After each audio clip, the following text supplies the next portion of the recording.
Matthew Fallon out of Pennsylvania in lane 4. This morning, 101.24 to rank number 10 in the world standings for the calendar year.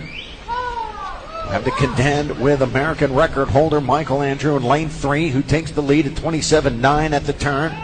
28.2 from Petrashov of Louisville. Petrashov, Kyrgyzstanian national record holder at 59.46. Top time in the world this year. Imadu of Germany, 00.19. Pretty tight race here. Fallon's got that great closing speed. Petrashov perhaps with the lead in 6.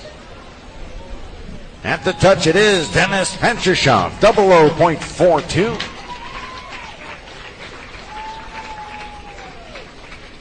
Picking up second place is Michael Andrew, the 00.54. That'll move Andrew up a spot in the world standings. Petrashov now number 2.